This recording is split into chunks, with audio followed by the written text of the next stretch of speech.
All right, guys, it is Monday, October 2nd, 2023. So getting out here, need to get my day started. Going to be working on Steve's car this week.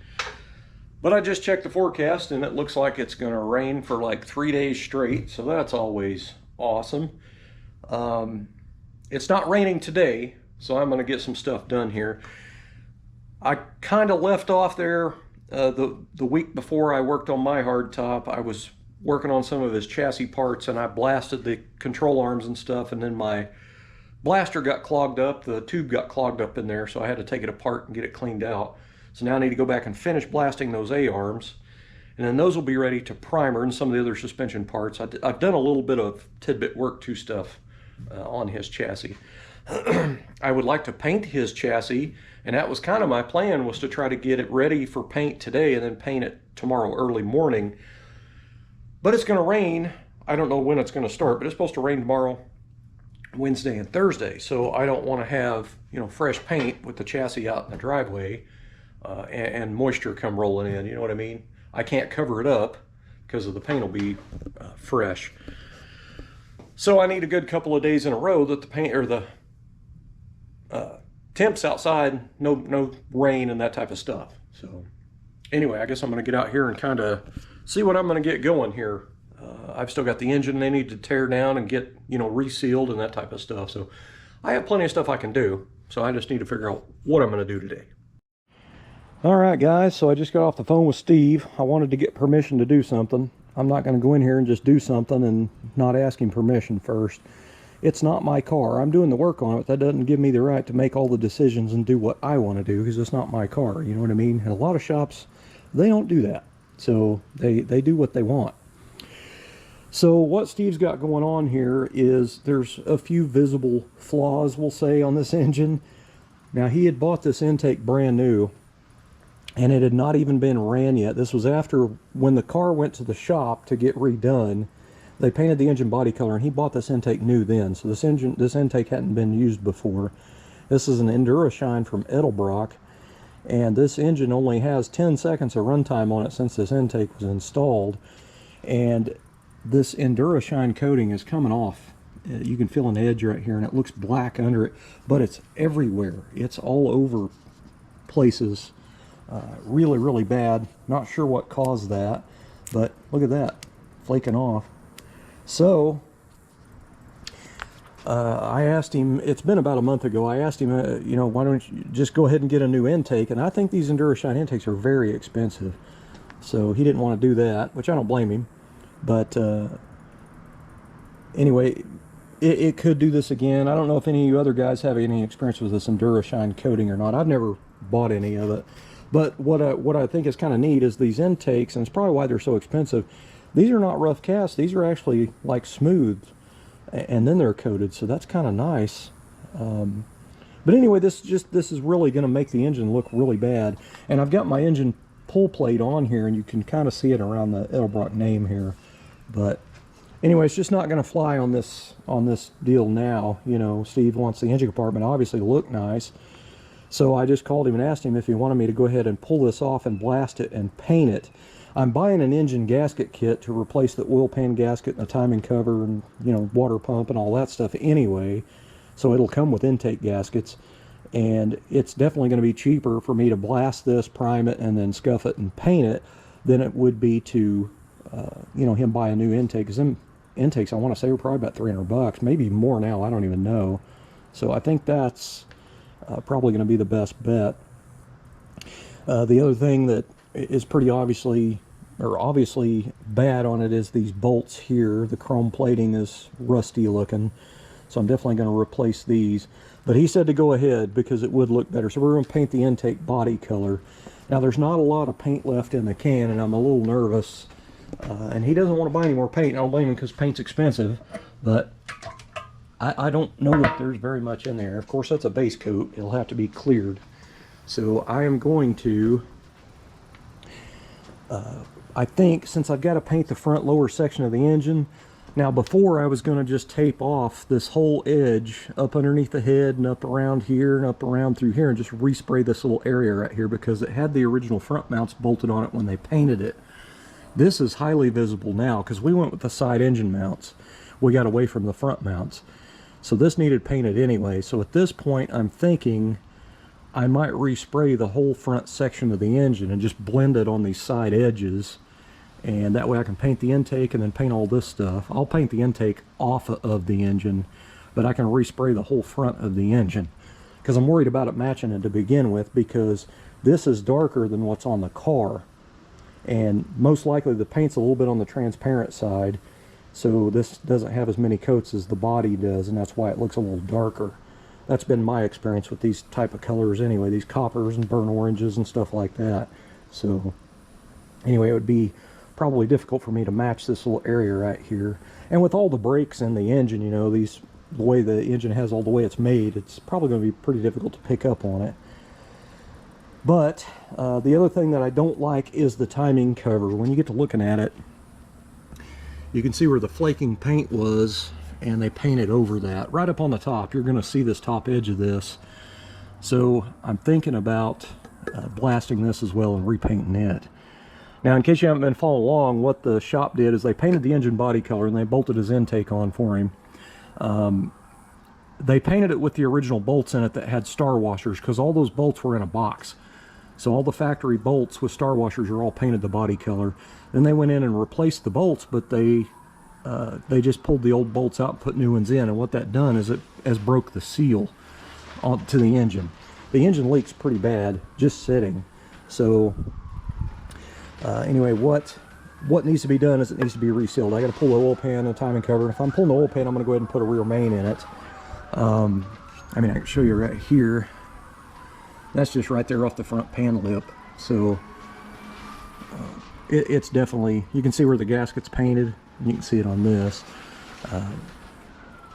So this needs to be all pulled apart, cleaned up, and resealed anyway.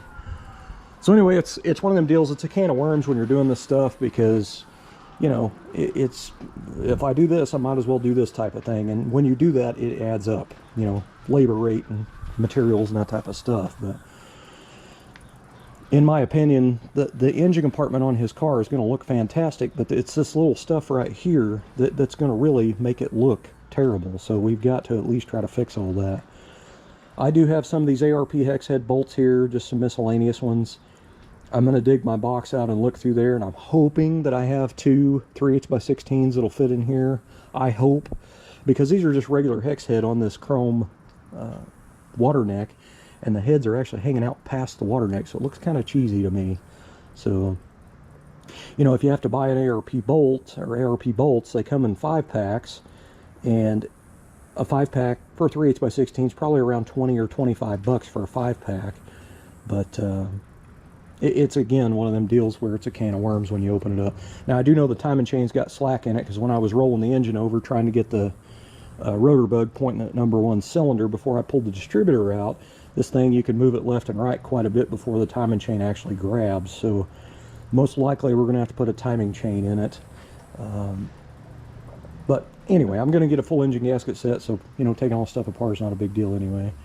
I'm going to go ahead and pull this off and reseal it as well for the fuel pump mounting plate. But anyway, I did get a 5-pack of ARP hex head bolts just like these, some short ones, to put in all 4 of the front holes here, so that'll be plugged and it'll look clean. That's one of my things on an engine. I don't like any holes that are unused. I don't like them to where you can see threads. So I bought a 5-pack for these, so I'm going to put 4 down there and I'll put 1 right here, but that leaves this one.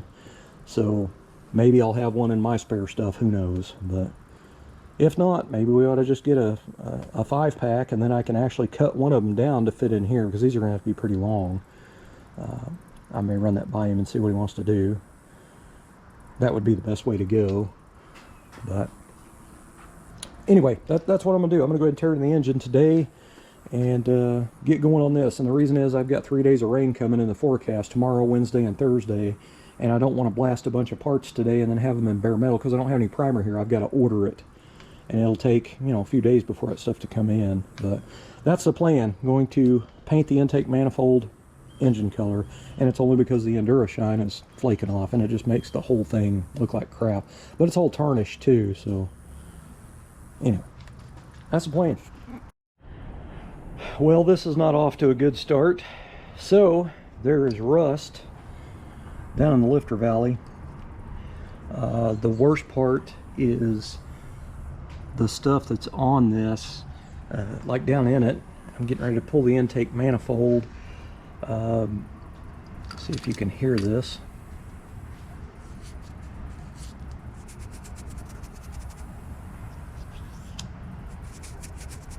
It's gritty, so that would not be good for, you know, running an engine and the oil getting on there and start moving that gritty crap off of there. I don't understand why it's gritty, if you can hear that. But it's just like a dust. It's kind of strange.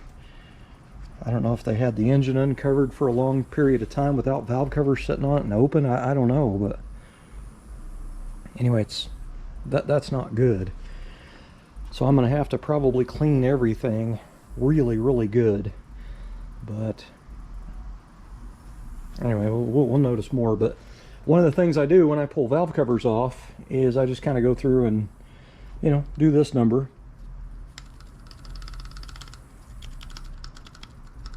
That's not too good. More gritty just by grabbing that stuff. That just looks like dirt. I don't know, man, it's weird. So what I just got into trying to take the intake manifold bolts off. When you buy this ARP bolt set, or any ARP bolt, it will come with a note. And it says, use anti-seize on stainless steel bolts to prevent galling and seizing. And anyway, I took, what I do with it, I got my ratchet here. I took one bolt out already, and there's nothing on it. It was installed completely dry, which is a no-no. And this is the reason why you put anti-seize on stainless steel bolts.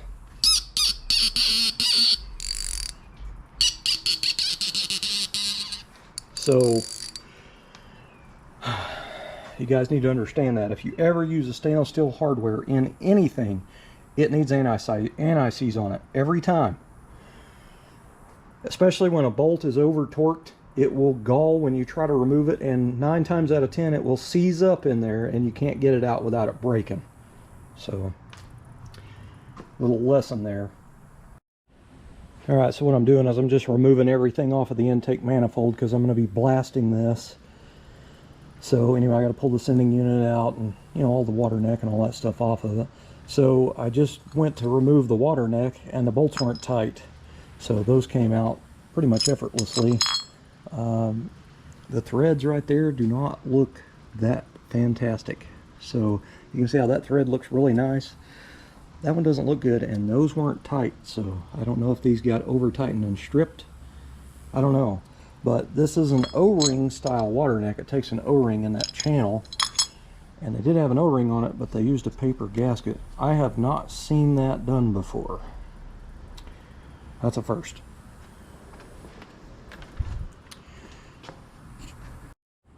I gotta tell you, I'm sure glad me and Steve only ran this thing for about 10 seconds and then shut it off. So all this grit on the rockers and in the valley here, you know, it's going to go to the filter, but it might have already damaged some of the bearings. We'll just have to wait and see. But this one, that's the worst one so far. Now, that one's bad too. Usually, on a hydraulic flat tap, a used engine, if the proper, you know, oil's not used in the engine that has zinc and stuff in it, there's other things too, you can flatten your cam lobes. So that is a possibility. I'm not saying that's what's wrong with it, but it is a possibility. So just gonna, I got to get 2 more bolts out here and then I'll be pulling the intake off, and then we can see what the lifter valley looks like.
All right, guys, so there's a lot of debris in here. There's a, my goodness. I think this engine was left open, probably in a dirty shop for a long period of time. And you can see this, the specks of dirt and dust and stuff all over the place. So this engine got contaminated. Man, look at it up that push rod right there. I've got my tripod on my GoPro, so look at it up that push rod right there. You can see my pinky's clean.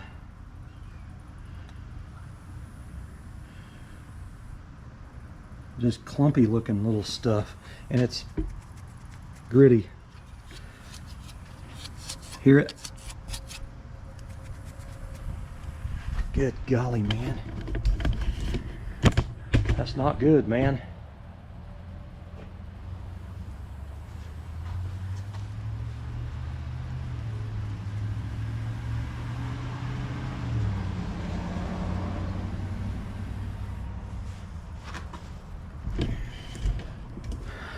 All right, what I'm going to do,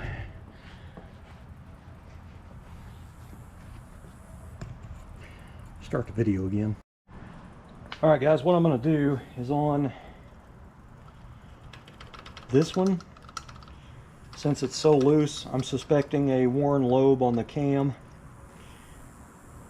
I'm going to go ahead and loosen off this rocker nut and get the push rod out of the way, and I'm going to go ahead and pull that lifter out and look at the bottom of it. If it's dished, we got a problem.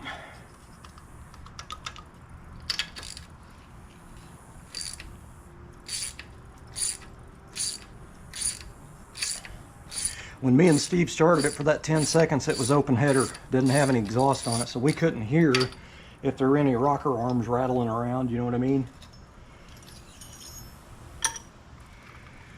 Here we go. Golly, this thing is dirty, gritty, dirty, man.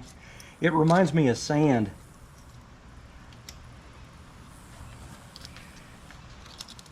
If I can get the damn lifter out of here.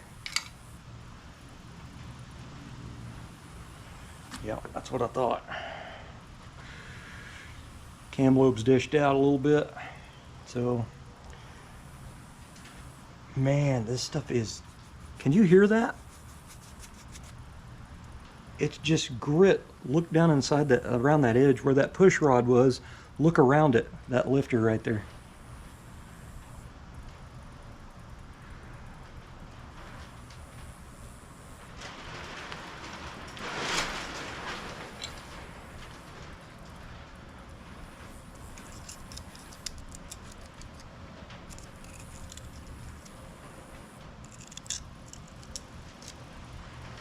That's not good, y'all. That's not good at all. It's gritty.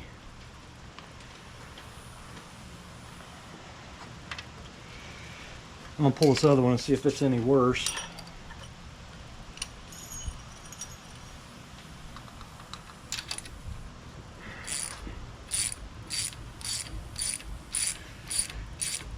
And this is just to that you know, it's off the lobe. The lifter's off the main part of the lobe on the cam, so there's no tension on the valve spring. So there could be a lot more loose rockers in here. See how it's dished out like that? That's not supposed to be that way. And again, more dirt and grime and sludge or whatever that is in there. That's terrible. Steve is not going to like this.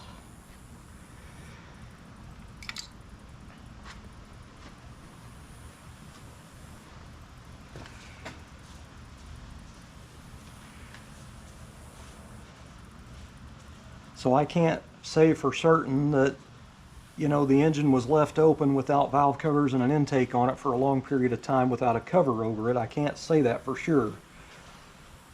But what could have happened is when this engine was built, this engine's, I would say, is fairly fresh. By looking at these push rods, they're still pretty nice looking. Usually a high mileage engine, these will be pretty, you know, coated, coked up, whatever you want to call it. But if an engine's run with like a, you know, a cheap oil or something, and then somebody else ends up with the car and they start running a different oil that has detergents in it, it starts cleaning out, you know, all the sediment and all the stuff, and it ends up being gritty. I got into this on my father-in-law's pickup. He always ran Pennzoil in his truck, and when I bought the truck from him, and then I changed the oil immediately the weekend that I bought the truck from him, and I started running my preferred oil in there. And then I noticed after like a year or a half, 2 years, whatever it was, the oil pressure needle started getting really low, and it got to the point where I could hear a noise in the engine, and the oil pressure looked like it was almost on zero on the factory gauge. So I ended up pulling the engine out of my truck, and this is what I get into. It's gritty. So anyway, I ended up having to take the engine completely apart and clean everything. But and I put a new cam in it, new lifter, and it had the same thing in it. I don't know that my father-in-law knew he was supposed to run zinc additives in that engine. I don't know for sure. He's not with us anymore, so I didn't know. He was gone after I built the engine, or before I built the engine. So anyway, I ended up putting a new timing chain in it, new bearings. I just cleaned up the block and basically overhauled it is all I did. And it's running great. It's holding a real good oil pressure. I did put a new oil pump in it as well, but anyway, I cannot believe how dirty, gritty this engine is. And we've got some, you know, lifters getting dished out on it. So what happens is when your cam lobes start wearing because they don't have their lubricants in there like zinc and all that kind of stuff, it dishes out the lifters. So, oh, I better show you this. Let me get the camera around here. Check this out. Can you see all that stuff on that top of that? Look at that. That's grit, dusty crap, man. Golly. So what would have happened is when we got this running and he started driving it, it probably wouldn't have taken too many miles on it before it ate all the bearings out of it and tore up the camshaft in it, eat it up pretty good, and then the engine would have needed completely everything. So now when I get the oil pan off of it, that will tell us a little bit of tail down there, and then especially when I pull the rod caps off of it, a couple of them to inspect it. Not good news, guys. Alright, so I got the engine flipped over here, and this is where they've put the bolts in, the ARP bolts. That one right there, sticking up. There's no washers, no nothing. It's just the bolts.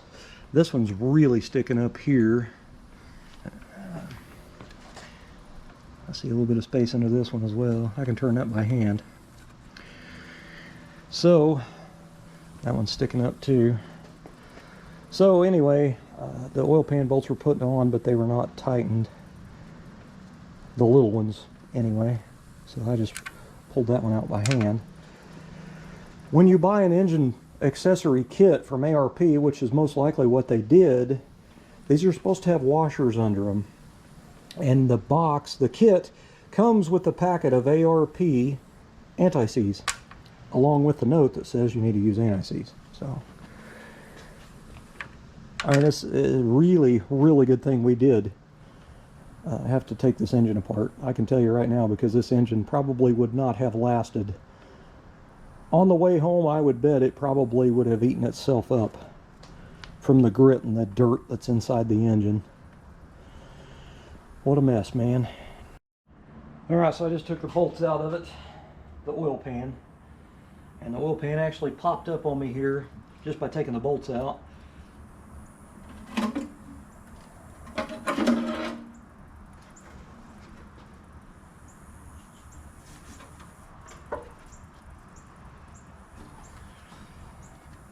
I don't know if you're going to be able to see that in here. It might be too dark. Well, let's just pack you out here. into the sun.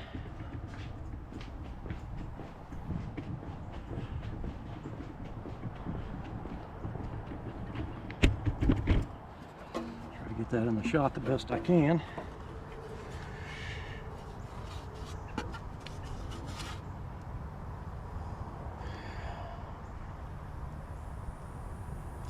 That's not good, guys. That is not good at all.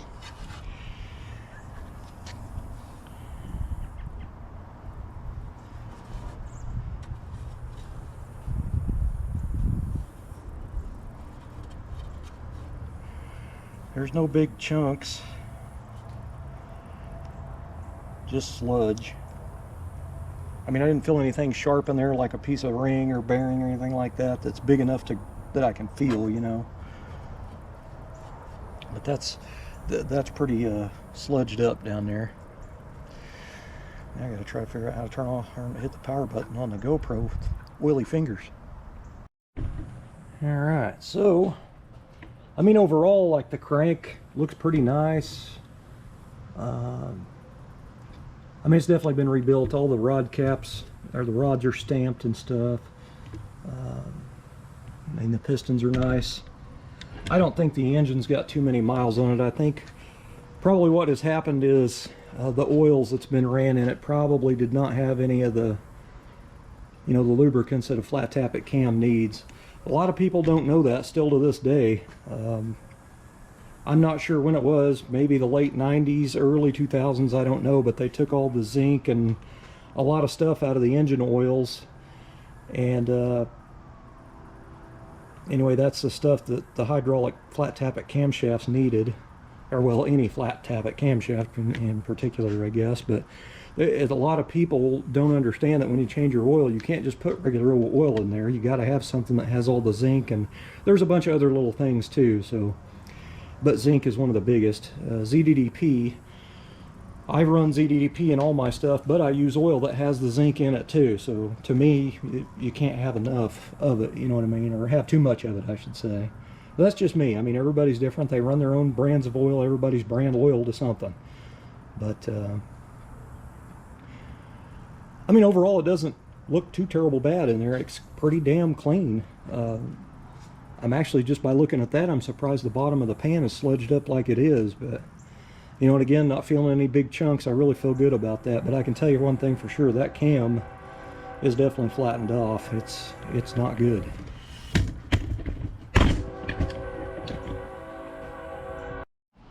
All right, guys, so I removed the timing cover just now, and this has got the crappy timing set in it. But anyway, this is what you get into with this style of timing cover or timing chain. I like the double roller style, like the, you know, the $25 Cloyes, whatever it's called. That's what I always run. Timing chains will always stretch, but the double rollers seem to hold it together better. But anyway, this one's got a lot of slack in it. It's the same timing chain that was in my father-in-law's 305, because that engine had been overhauled before, and I had a noise coming from the front of my engine. It's from that timing chain hitting the cover, and it actually had gouged the cover. So anyway, we need to put a double roller in this anyway. Now, here's what's weird. There's no gritty sound. There's nothing gritty on this timing chain. This is nice. This is not dirty. The dirt and the dusty, gritty stuff is in the top of the rockers and down in the lifter valley. It makes me feel like this was left open without valve covers, you know, intake on it, and no cover over it, and set in a shop. Now, I don't know that 100%. That's just my assumption. I think if I, you know, took this to a machine shop and had a professional actually inspect it, he could probably verify that. Again, you know, I don't know for sure, but I can tell you for sure, without a doubt, we need a timing chain, and it's going to need a cam and lifter kit. So, and, you know, it needs to be cleaned. These heads really need to be taken off and, you know, taken apart, the valve springs and everything taken out. Everything needs to be cleaned up and then reassembled with new valve seals. The rocker valley or lifter valley needs to be cleaned and everything. All right, guys, so I put everything in. I'm going to end up being done for the night. I took a whole bunch of video clips, and I've got one that is not in the camera. I don't know where it went, and I videoed it, so I'm gonna redo this. But I wanted to show what the bottom of the pan looks like out here in the sun. So that is a lot of sludge in there. That is really, you can see all the clumps in there. But anyway, I didn't see there, like, I don't see anything metallic or anything like that. But the inside of this pan is not gritty, and the inside of the engine down low is not gritty. It's just on the top, like the valve covers, and the intake had been left off the engine for a long period of time and not covered. Or if it was covered, it wasn't covered very well, and it ended up getting shop dust in it.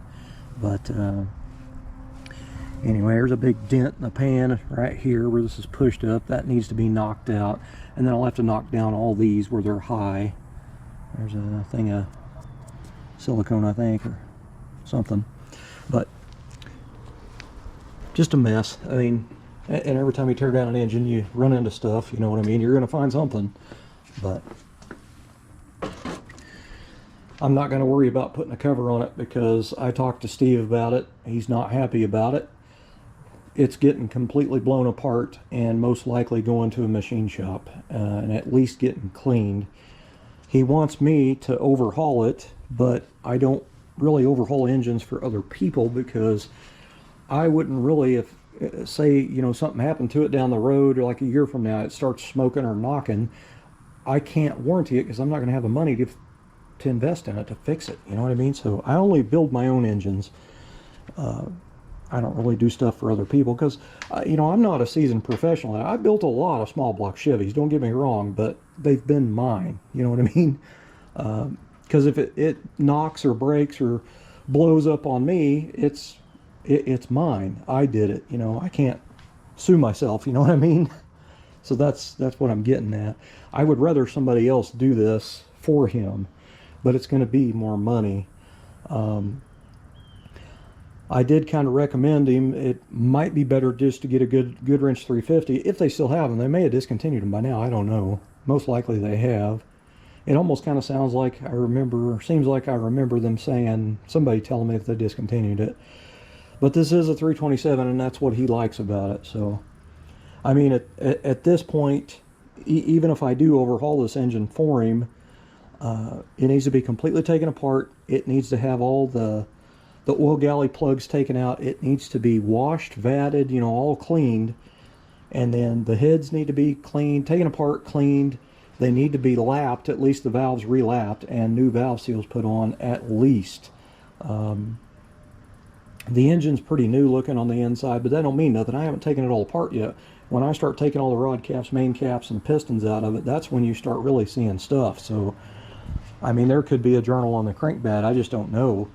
But, I mean, so far, it looks like it would take an overhaul, but I'm not going to know for sure until I get it apart. But, I mean, if anything, it needs to be taken apart, completely cleaned, and all put back together, reassembled. It needs a new cam, new lifters, and if we're taking it apart, I told him we'd be better off going ahead and put new rings in it, new bearings in it, and then hone the cylinders and all that. But again, I don't have the pistons out of it, I don't have the heads off of it, so I don't know the shape of cylinder walls. I don't know if it's got ring wear. You know, I don't know yet. But I always look at things like, if it was mine, what would I do? But I'm not a rich guy, so I always try to find a way through stuff. But, and sometimes you can't. Sometimes you got to spend the money, you know what I mean? But anyway, again, I don't really want to overhaul an engine for somebody else. But anyway, he did say he wouldn't hold it against me if something happened to it down the road. But anyway, I might try to call my old engine builder I used to use when I was in my early 20s. I don't know if anybody's ever built as many small block Chevys as that guy. That's what he does for a living at his house. But he has a garage, and he mainly does engines. He's done a lot of race car engines. He done lots of engines for me, lots of cars that I street raced. And I mean, if anybody I would trust, it would be him only. He's the only guy I'd trust to build an engine for me. So, anyway, I'm going to call and I'm going to take it all apart first, inspect everything, and then I'm going to give him a call and see what he would charge for the labor to, reassemble everything, put it all together. Because I think he offers warranties. I don't know that for sure, but anyway, just kind of see how that goes. Anyway, guys, that's pretty much it for today. Thanks for watching.